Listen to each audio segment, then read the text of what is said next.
Karl Rominger's with us from Rominger Law Associates, and Eric Ferrodi from About Trees. Well, this is a little shop talk from my end of the woods, so to speak, and it is that I believe that our industry has done a great job of convincing folks that trees are valuable and important.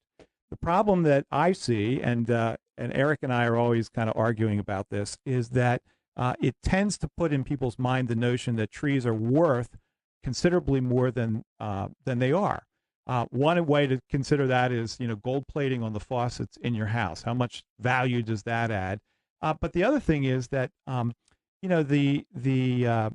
the tree, if it wasn't on your property, how much would that affect the value of the real estate? Unlike a car, there's no blue book really for the value of trees. There's some complicated, schemes for valuing trees, and I think there's at least 3 that I can think of.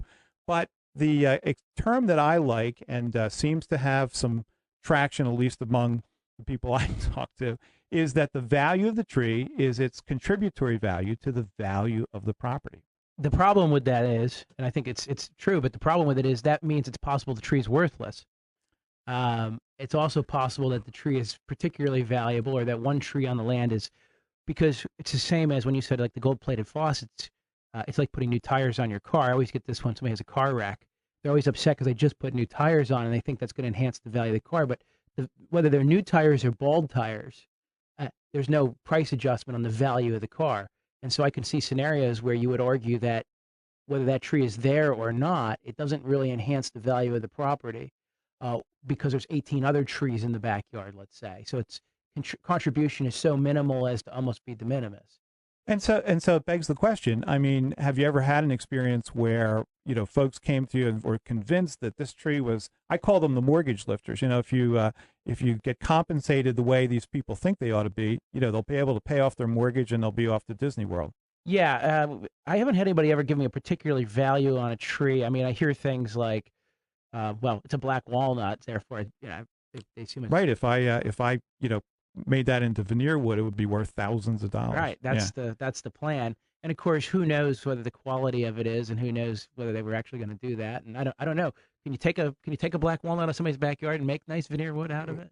You can, but that's another case where people often overestimate that because they're thinking about a situation where somebody they know that had a number of black walnuts that had been grown for a long time in great condition, and a forester came and wanted those trees. Now, when you switch that to a one-off situation, I got one tree in my yard that's a tricky takedown that's going to require $2,000 just to get the tree on the ground. Well, if it was worth $2,000, but you had to spend $2,000 to take it down, what's it worth?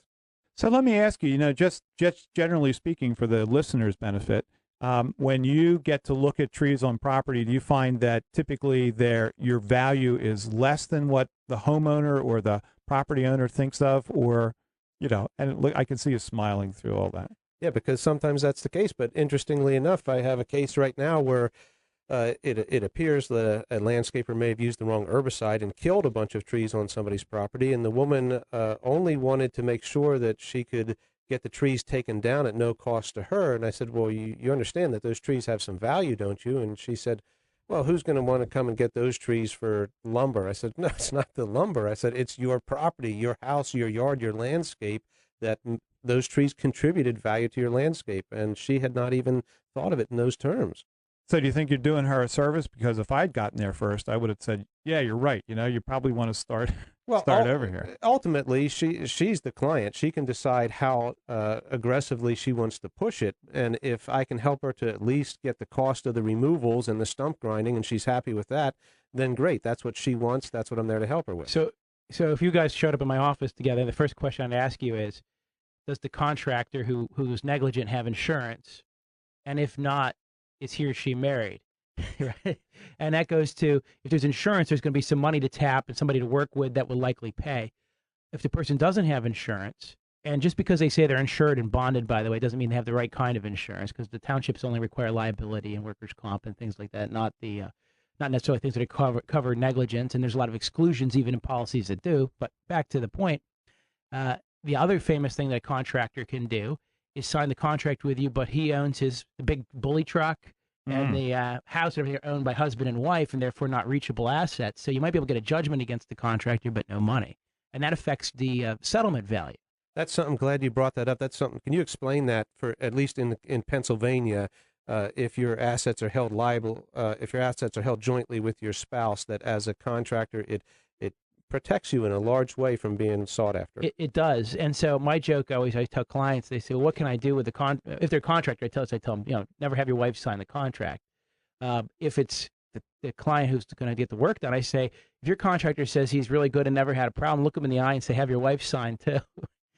Because that's a real guarantee, because now you can reach their personal assets. We have this concept called tenants in the entirety, and the marital property belongs to the marriage, no longer to the husband and wife. So you can only reach the marriage if husband and wife sign. So if you think back through all your years, notice how every time you went to the bank, they always want the wife's signature or the husband's signature, even if it's just a loan for one of you or it's a transaction on a piece of property, because they want to be able to reach the marital entity. Pennsylvania, I think Ohio, and maybe one or two other states still have that